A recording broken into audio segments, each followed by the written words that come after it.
Bone tidak boleh diperintah oleh Cera dan jabatan tidak boleh diwarisi oleh Rajeng. Tenak karung Rajenge, tenak tolak Cerae.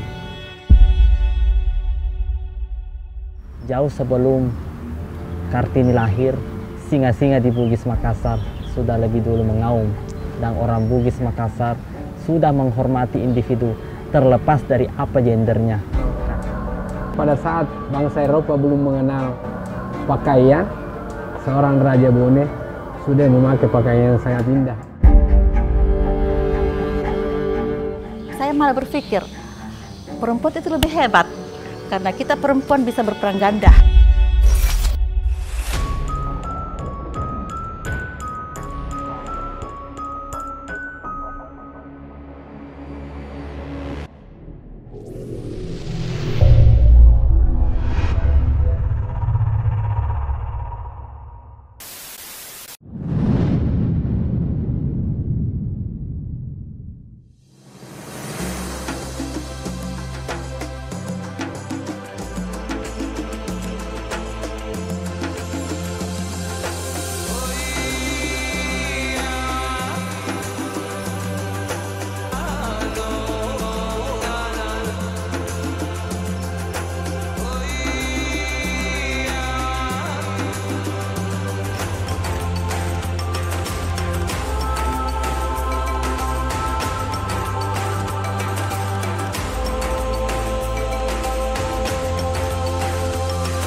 Salam budaya.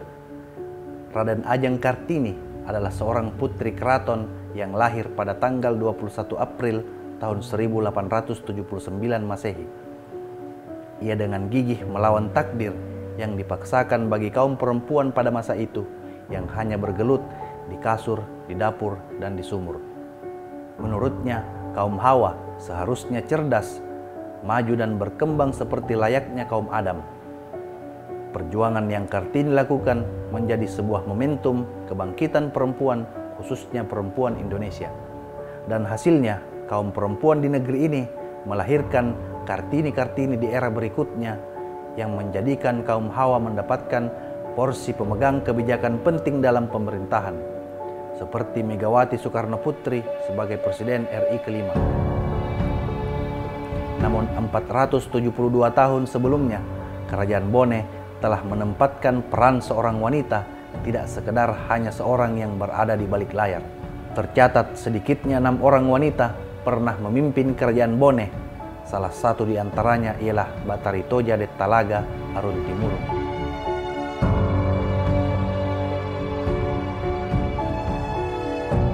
Pemimpin masa lalu itu kan sangat memegang prinsip, dan sehingga mungkin Batari Toja di dalam menjalankan pemerintahan juga mempunyai prinsip. Dan setelah tidak ada lagi yang bisa diangkat menjadi Raja Bone selain dia, diangkat kembali oleh Raja Tujuh. Dan pengangkatan Raja di Bone memang ini sangat demokratis. Tidak mungkin otomatis anak Raja Bone dia langsung, jadi harus persetujuan adat itu ya. Batari Toja, Dayat Talaga, Aruntimurun, Arumpone, Datuk Luwu, Sultana Zainab Sakiatuddin Matindoi Ritipulukna, Ratu Bone yang ke-17 dan ke-21. Beliau menampakkan dirinya sebagai seorang perempuan yang memiliki nyali besar dan juga memiliki semangat yang tinggi. Beliau ini membuktikan kepada kita bahwa kesetaraan gender sudah dulu ada di tanah Bugis Makassar. Sampai-sampai kita menghormati individu itu dengan menambah 3 gender, Calabai, Calalai, dan Bisu. Tetapi di Bugis ini khususnya Bone tidak memandang istilah bahwa hanya laki-laki yang bisa memimpin. Sini sudah ada kesetaraan gender. Ya. Kalau Batari Toja ini ya, dia memimpin kerajaan besar 4 yang di waktu yang bersamaan. Jadi Raja Bone juga, Raja Datu Luwu juga, dan Sopseng, Matoaja juga. Luar biasa perjuangan di dalam mengangkat harkat seorang wanita itu dengan mempelajari ilmu pengetahuan, tapi tidak terlalu muncul juga sama dengan Raja Ngajeng Kartini. Jadi kita perlu menggali sejarah-sejarah perjuangan yang dipimpin oleh wanita-wanita bangsa Bugis pada zaman itu. Banyak sekali sejarah-sejarah. Kami menganggap bahwa Bathari Toja itu adalah wanita yang luar biasa, dan kita bisa melihat dia juga tidak melepas dirinya sebagai seorang wanita. Mungkin ada pendapat bahwa perempuan itu lemah atau bagaimana, keterbatasan. Saya merasa tidak. Saya malah berpikir perempuan itu lebih hebat karena kita perempuan bisa berperan ganda. Apa yang bisa lakukan laki-laki kita bisa melakukan. Ada yang perempuan bisa tapi laki-laki tidak bisa. Praktik kesetaraan gender di Bone dalam memperoleh perlakuan yang sama dan adil dalam masyarakat, baik politik maupun pemerintahan, dapat menempatkan posisi perempuan dalam peran-peran penting. Dalam catatan sejarah Kerajaan Bone, terdapat 6 orang ratu yang pernah memerintah di Kerajaan Bone.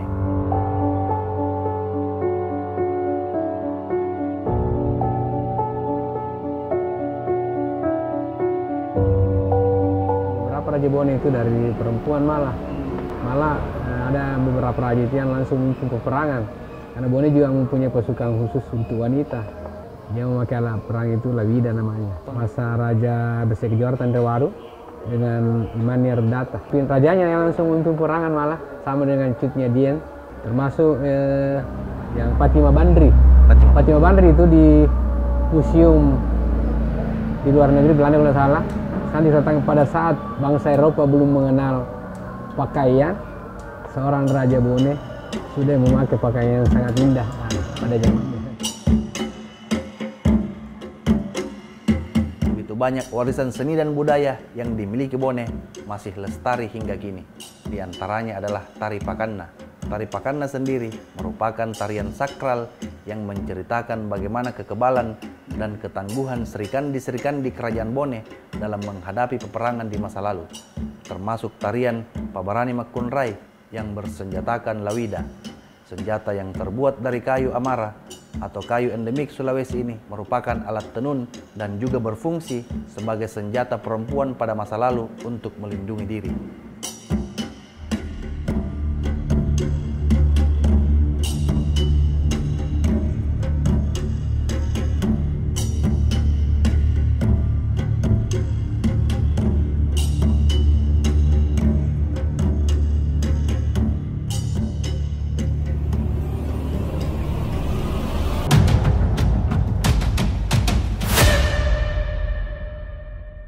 Ke-17 1 tahun, 1714-1715, dan yang kedua itu 1724 sampai 1749. Periode pertama beliau kenapa tidak berlangsung lama? Dia lebih banyak menghabiskan waktu di Makassar. Jadi yang menduduki jabatan itu adiknya Lapada Sajati. Kan ini saudara tiri. Lapata Matanatika itu Raja Bone memiliki 2 permaisuri yang kebetulan anak raja. Yang dari Luwu namanya We Umu, anaknya Datuk Luwu Setia Raja, dan dari Goa yang bernama We Mariama Karepat Tukanga, anak dari Imam Pak Dulung, Sultan Abdul Jalil. Nah, yang lebih diutamakan tuh dari Luwu, baru turun ke adik tirinya yang bernama Lapada Sajati, Lapanaungi, dan Laparpa. Setelah Laparpa itu pernah jadi Raja Goa juga, Pak. Raja di Bone, raja juga di Goa, bahkan berperan sama bapaknya. Nah, kenapa kembali memerintah? Atas permintaan dari company dan persetujuan dari Adat Pitu, karena dianggap bahwa dia korporatif dengan company. Pemimpin, fitrahnya kan seorang laki-laki. Nah, kenapa masuk ke wilayah pemerintahan pada saat itu sudah memberikan kepercayaan terhadap kaum perempuan untuk menjadi seorang pemimpin? Apa kira-kira alasannya? Artinya, Pak, di dalam sejarah itu perempuan itu mendapatkan kedudukan yang setara dengan laki-laki, dan justru ada seorang Ratu Bone yang bernama Wemane Arundata yang memiliki suami seorang agamawan. Nah, di situ menandakan bahwa agama mendukung di sini posisi perempuan, posisi raja diduduki oleh seorang perempuan, karena sejak masa itu sudah ada yang namanya kadi atau ulama. Nah, otomatis pengangkatan ratu atau raja juga dilantik oleh kadi. itu tandanya bahwa kepemimpinan di Bone tidak melulu tentang laki-laki. Karena semua itu mempertimbangkan status genealogi atau keturunan secara genetik, dan yang kedua melalui sebuah bentuk musyawarah dan disepakati oleh adat pitue. Dari dua hal inilah yang dianggap bahwa siapa yang matang mewarisi inilah yang dianggap menjadi Raja Bone. Karena yang menjadi prioritas itu adalah genealoginya bagaimana, siapa bapaknya dan siapa ibunya. Itu yang menjadi salah satu indikator dan salah satu menjadi syarat mutlak untuk menentukan siapa yang layak menjadi Raja Bone. Pernikahan pertama Batari Toja dengan Sultan Sumbawa tidak berlangsung lama dan berakhir pada tanggal 27 Mei tahun 1708 Masehi. Setahun setelah perceraian Batari Toja, ia kemudian menikah dengan sepupu 3 kalinya yang bernama Laoki. Namun pernikahan itu pun tiba-tiba ia batalkan dengan adanya isu Laoki telah menikah dengan anak bangsawan lain.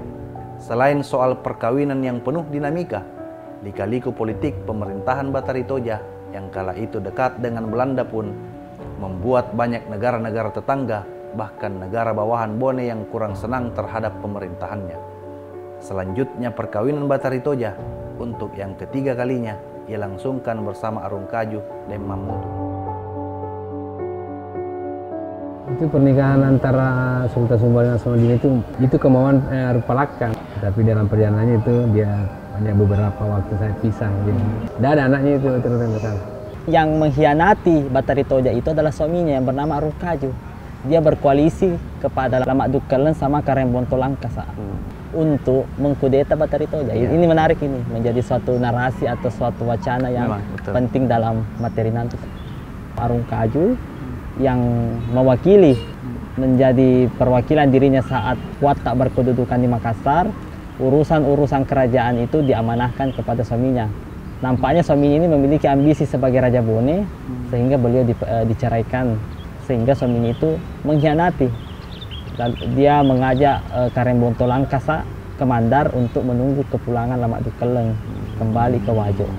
Setelah itu Lamak Dukeleng pulang ke Wajo, diangkat sebagai Arupenekit dan sebagai Arumatua. Disitulah Bone mulai di bumi hanguskan, mulai ditaklukkan. Dan Lamak Dukeleng meminta kepada Raja Goa Sultan Abdul Khair yang bernama Wedendra Datu untuk menjadi ratu di Bone, tapi ditolak oleh rakyat Bone.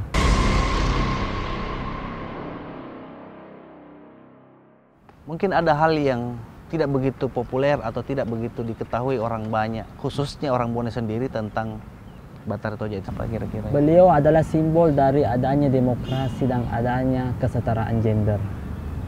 Apalagi suatu hal yang sulit, seorang ratu yang bukan hanya memerintah Bone, tetapi juga memerintah Luwu dan memerintah Sopeng. 3 kerajaan sekaligus.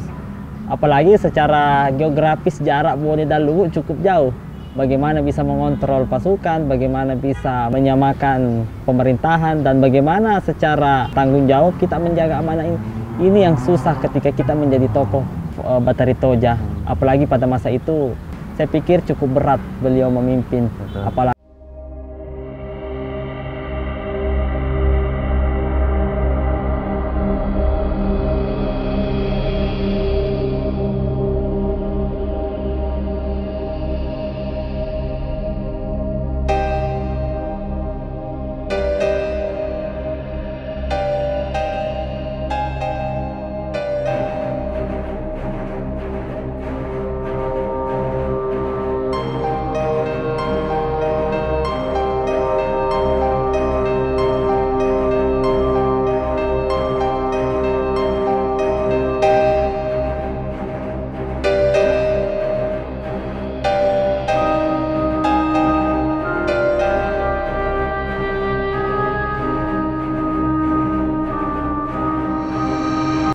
bersih, berbahasa juga dia lembut. Mak bicara ke malahame, tapi maka istilahnya tujuannya magelo.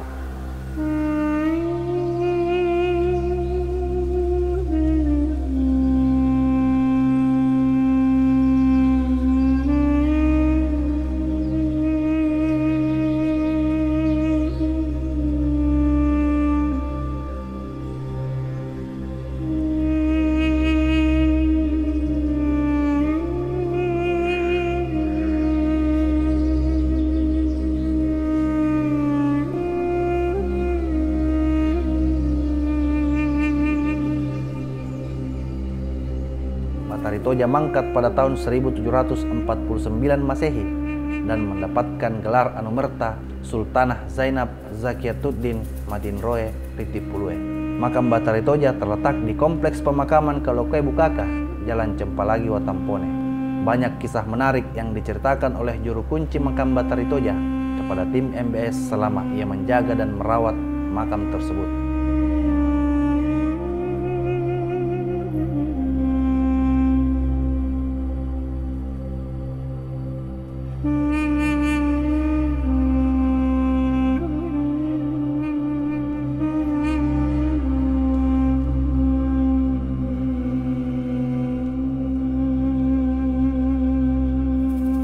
Saya berada di sini, yang paling jauh Malaysia. Dia ke Bone sendiri, perempuan. Dia disuruh katanya sama beliau. Kalau masuk lancar bahasa Bugis, tapi kalau keluar tidak bisa mengeluarkan kata Bugis. Tiap pagi, sore, cuma ini saja saya pelihara dari 97 dan saya diangkat jadi pegawai negeri di 2005. Saya sangat bersyukur, walaupun saya ucapkan terima kasih 1000 kali, mungkin belum cukup bantuan beliau. Karena saya yakin pasti masih ada pemberian beliau ke depannya. Selama masa pemerintahan beliau, ada tidak mungkin semacam sebuah terobosan baik dalam tatanan pemerintahan, peradaban yang beliau lahirkan semasa pemerintahannya yang di kemudian hari masih berlaku atau berdampak terhadap masyarakat Bone? Tentu Batari Toja ini menjadi ratu yang sangat teguh dalam menjalankan syariat Islam. Dia sangat mendukung posisi namanya Parewasara atau penghulu syariat di dalam sistem kerajaan. Namun dalam catatan lontar saya tidak melihat secara monumental apa yang dihasilkan dalam pemerintahannya. Namun pemerintahannya itu mengalami masa sulit, pasang surut. Kadang pada puncak kejayaannya di mana Bone menjadi kekuatan besar, kadang pula beliau dikudeta. Pada masanya ada banyak raja ada banyak putra dan putri bangsawan dari luar kerajaan Bone yang ingin menduduki jabatan sebagai Raja Bone pada masa pemerintahan beliau. Sehingga beliau diantar oleh company atas persetujuan adat Pitue sebagai Ratu Bone kedua kalinya tahun 724 sampai 749. Nah disitulah beliau sampai uzur menduduki jabatannya dan dia mewariskan jabatannya kepada adiknya yang bernama Latem Masonga. Pada waktu itu suaminya Arung Kaju mengatakan Bone tidak boleh diperintah oleh Cera dan jabatan tidak boleh diwarisi oleh Rajeng. Tenak karun rajenge, tenak tolak cerai. Artinya tidak boleh ini. Itu menyinggung perasaan adiknya yang barangkali ibunya bukan dari permaisuri, sehingga Latem Masonga lalu menikam suaminya Batari Toja di depan Baruga dan Batari Toja tidak memberikan reaksi apapun atau respon apapun. Nah setelah Batari Toja lah yang wafat digantikan oleh adiknya yang bernama Latem Masonga, adik tirinya. Pasti ada perbedaan di antara setiap pemerintah dan raja-raja Bone. Beliau dalam menjalankan pemerintahan berkarakter seperti apa bagi seorang pemimpin? Beliau dikenal karakter yang tegas, disiplin, militan, dan visioner. Raja kan banyak yang frustasi karena jangan sampai di masa depan, di masa pemerintahannya, kerajaannya justru terpuruk, panen tidak berhasil, artinya terjadi kekacauan. Makanya untuk menjaga hal itu tidak terjadi lagi, apalagi pernah ada pengalaman Bone menjadi negara jajahan, dia berusaha semaksimal mungkin untuk melakukan diplomasi, melobi dan juga melakukan langkah-langkah yang sifatnya kerjasama agar tidak terulang lagi. Ini merupakan bentuk upaya bagaimana seorang raja, walaupun seorang perempuan, memastikan agar wilayahnya itu tidak kembali diserang. Apalagi kan baru-baru itu kan Bone baru saja dimerdekakan oleh Aruk Palaka, sehingga beliau bertanggung jawab agar tidak terjadi lagi pemberontakan, tidak terjadi lagi penaklukan. Terlebih lagi tidak terjadi lagi kudeta atas dirinya sebagai pewaris tunggal yang diamanahkan oleh Arif Palaka kepada beliau.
Kita warga Bone, bagaimana kita menjaga adat, budaya, dan tradisi kita. Memang banyak sekali mulai ada pergeseran-pergeseran karena pengaruh teknologi. Makanya kita lihat memang ya kita prihatin juga karena mohon maaf termasuk di Bone sudah banyak masyarakat melarang anaknya berbahasa Bugis. Dia marah anaknya, kampung ini pakai bahasa, padahal pada itulah seharusnya kalau kita itu di sehari-hari di rumah pakai bahasa Bugis saja nanti di sekolah supaya melestarikan ini ya. Karena banyak juga sekarang ini anak-anak sudah tidak bisa bahasa Bugis ya. Nah, itu yang perlu dirubah ya, mindsetnya, pola pikirnya bahwa ternyata budaya Bugis ini masih relevan dengan kehidupan sehari-hari tadi itu tadi seperti saya katakan tadi prinsip-prinsip kepemimpinan, ya, hubungan masyarakatan, hubungan dengan lingkungan kan. Semua di dalam Lontara itu kan, cuma perlu penggalian-penggalian khusus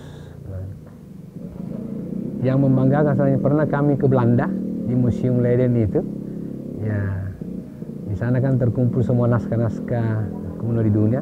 Di depan kampusnya itu justru huruf Lontara di sana, justru sana bahasa Bugis itu. Di situ kan dikatakan Lelena polele windru dia. Salah saya, maksud saya sudah keliling dunia di hampir semua, baru saya menemukan negeri sebijaksana ini. Jadi orang Belanda saja membanggakan kita budaya, kenapa kita tidak? Harusnya ini menjadi motivasi bahwa sedangkan di Museum Leiden itu di sana ada bahasa Bugis yang dan naskah-naskah sebelum kita di sana dijaga dengan baik. Sebagai tanda penghormatan, semua dilakukan hanyalah demi untuk mengingat kebesaran nenek moyang. Tidak ada tujuan untuk mengkultuskan. Di dalam dirinya kita tanamkan jiwa-jiwa itu, kearifan lokal, budaya. Karena Bone kan Bone kota beradat, jadi kita dengar Bone Makiade.